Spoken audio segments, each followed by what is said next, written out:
दोस्तों, मेरी उम्र 38 साल है और मुझे वैम्पायर पर पूरा यकीन है। जब मैं छोटा था तो कॉमिक्स में वैम्पायर के बारे में पढ़ा करता था कि कैसे वो खतरनाक शैतान होते हैं और वह इंसानों का खून पीते हैं। वह जंगलों में बने महलों में रहते हैं और रात होते ही चमगादड़ का रूप ले लेते हैं। लेकिन दोस्तों, आज के वैम्पायर की कहानियाँ बिल्कुल अलग होती हैं। आज की मूवी में वैम्पायर को यंग और रोमांटिक दिखाया जाता है और ऐसी ही एक घटना मेरे साथ भी घटी। यह तब की बात है जब शादी के 10 साल बाद मेरी वाइफ से मेरा डिवोर्स हो गया था। उस वक्त मैं अपनी लाइफ में बहुत अकेला हो गया था। अपन को दूर के लिए मैंने इंटरनेट चैट का सहारा लिया। मेरी इंटरनेट चैटिंग पर बहुत बात होती थी, लेकिन ऐसी कोई नहीं मिली जिसके साथ मेरा अच्छा कनेक्शन बन सके। लेकिन फिर मुझे एक लड़की मिली। वो 35 साल की थी। वो एक जियोलॉजिस्ट थी और वो एक दूसरी कंट्री में रहती थी, अलास्का में, जो कि दुनिया की सबसे ठंडी जगहों में से एक है और मैं उससे हजारों किलोमीटर दूर था। लेकिन जब मैंने उसकी फ़ोटो देखी तो मैं उसकी आंखें देखता ही रह गया। उसकी आंखें किसी हीरे की तरह चमकदार थी। वो बहुत ही ज़्यादा खूबसूरत थी। हालांकि एक रिलेशन में सिर्फ किसी का खूबसूरत होना ही मायने नहीं रखता, लेकिन उसे देखते ही मैं उसका दीवाना हो गया था। मैंने उसको मैसेज भेजा और सरप्राइजिंगली कुछ ही सेकंड में उसका जवाब भी आ गया। मैं दिखने में बुरा तो नहीं हूँ, लेकिन मेरे जैसे हजारों लड़के इंटरनेट पर मौजूद हैं जो कि मुझसे कहीं ज़्यादा हैंडसम हैं। लेकिन फिर भी हमारे बीच बातचीत शुरू हो गई।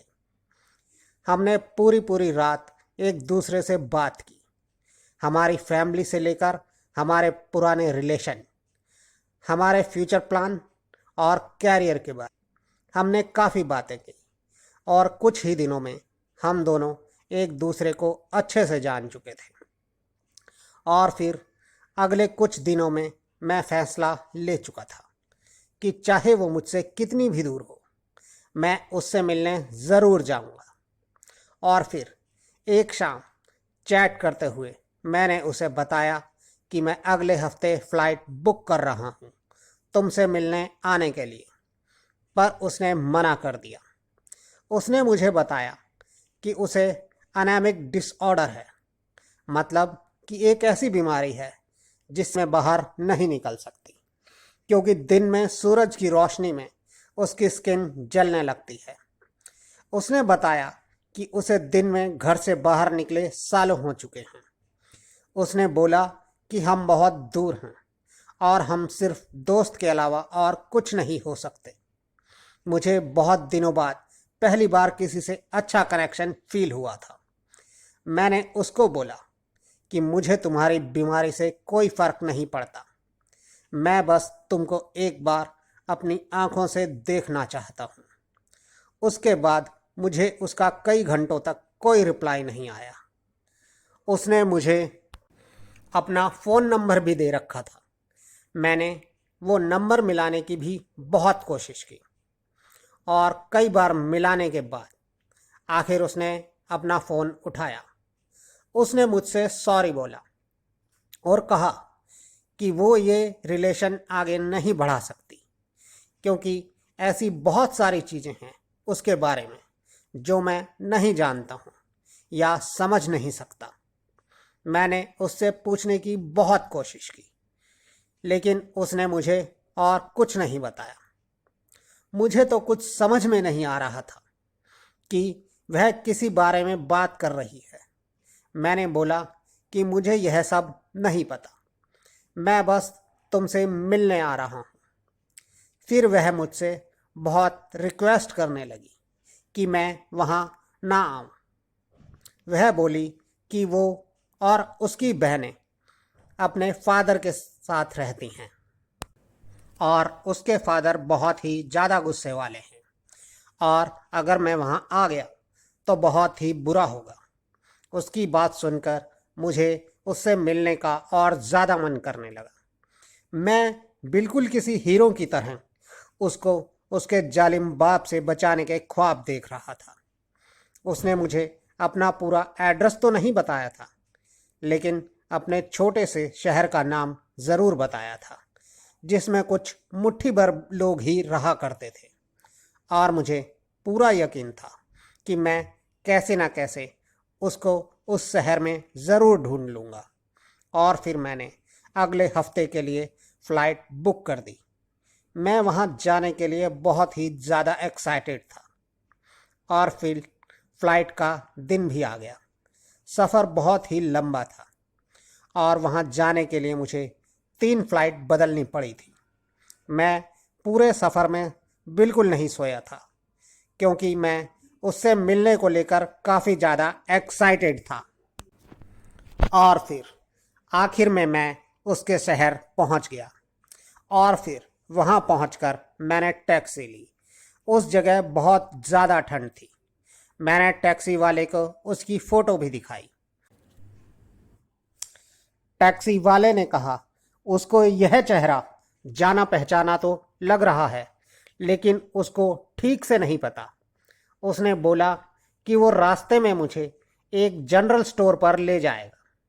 वहाँ मुझे बहुत सारे लोकल लोग मिल जाएंगे और उनमें से कोई ना कोई ज़रूर उसे पहचान लेगा।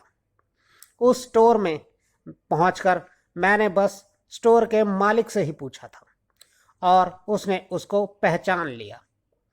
उसने मुझे बताया कि यह लड़की अपनी फैमिली के साथ शहर के बाहर की तरफ रहती है।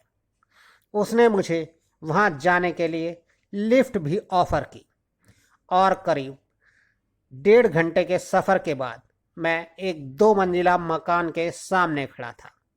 यह उसी का घर था और यह घर शहर से दूर जंगलों के थोड़ा अंदर था। कार से निकलकर मैं उस घर पर पहुंचा और दरवाज़ा खटखटाया, लेकिन अंदर से कोई जवाब नहीं आया।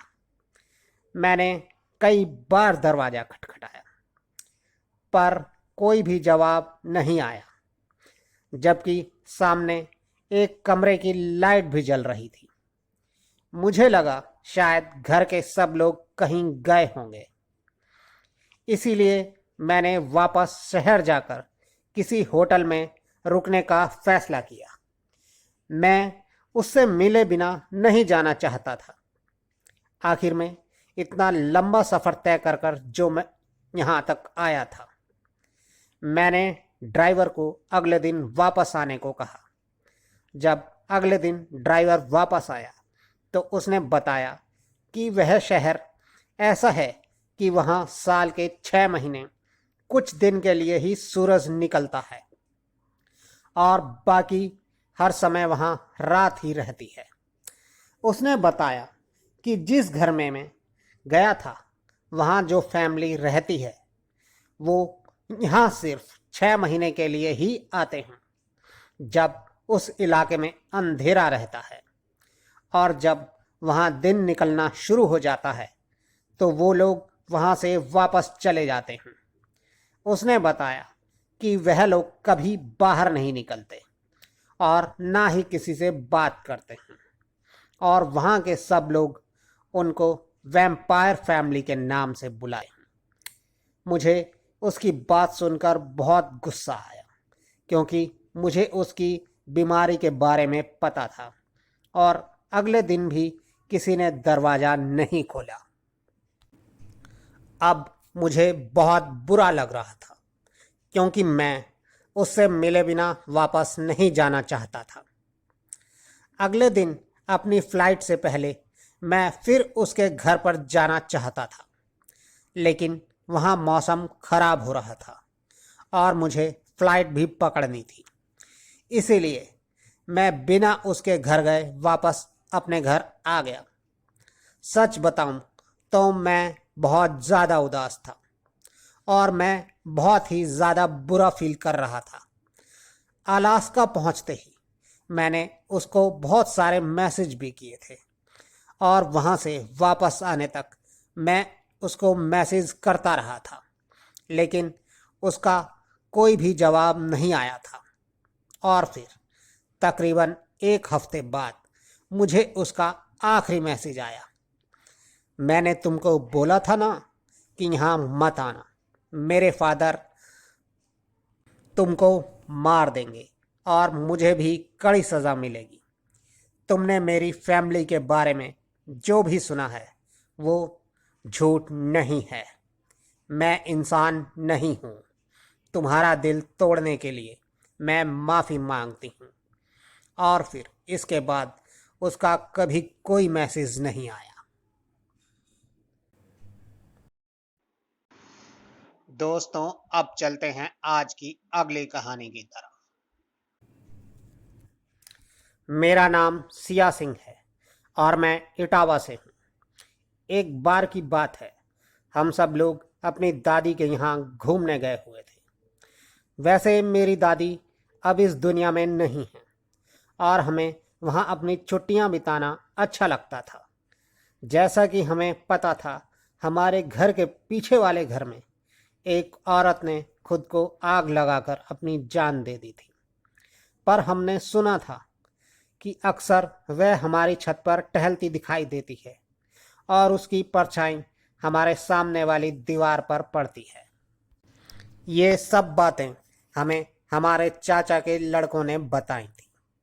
यह सुनकर हम खूब हंसे और बोले कि ऐसा कुछ नहीं होता। तभी मेरे बड़े भाई ने कहा, चाची चारपाई दो, हम लोग छत पर ही सो जाएंगे। और वह मजाक में बोला, अरे वह चुड़ैल ही तो है, हम उसे अपने साथ ही सुला लेंगे। और तभी चाची बोली, कोई नहीं सोएगा छत पर, तुम सब बाहर आंगन में सो जाओ। और हम सब उनकी बात मानकर बाहर आंगन में सो गए। लगभग 12 बजे के बाद मेरी आंख अचानक से खुल गई और मैंने दीवार पर एक परछाई को देखा। पहले तो मुझे लगा कि कुछ नहीं है, पर फिर मुझे डर लगने लगा और मैंने आंखें बंद कर ली। और फिर कुछ देर बाद मैंने आंखें खोली तो देखा वो सामने वाले घर की छत पर खड़ी थी। मैंने फिर आंखें बंद कर ली, पर मुझे नींद नहीं आ रही थी। मेरे हाथ पैर ठंडे पड़ रहे थे। पर कुछ देर बाद मेरी आंख लग गई और मुझे अजीब से सपने आने लगे, जैसे कोई किसी को मार रहा है। और फिर मेरी आंख खुल गई। मैंने देखा उसने सफ़ेद साड़ी पहन रखी थी, पर उसका चेहरा साफ नहीं दिख रहा था। और तभी उसने मेरी तरफ देखकर हाथ हिलाया। यह देखकर मैंने डर के मारे कंबल के अंदर अपना मुंह घुसा लिया और फिर किसी ने मेरा 2-3 बार कंबल खींचा। मैं बहुत ज़ोर से चिल्लाना चाहती थी, पर आवाज़ नहीं निकल रही थी। और फिर मैं भगवान को याद करने लगी और इसी तरह 4 बज गए और मेरे चाचा उठ गए। चाचा के उठने पर मैंने कंबल हटाया, पर वह अब भी वहीं थी और मुझे घूर रही थी। कुछ देर में चाची जी भी उठ गईं और मैं भागकर चाची जी के पास चली गई। चाची जी मुझे ऐसा देखकर थोड़ा घबरा गई। वह मुझे और मेरी छोटी बहन को अंदर लेकर चली गईं और फिर मैंने सारी बात चाची जी को बताई।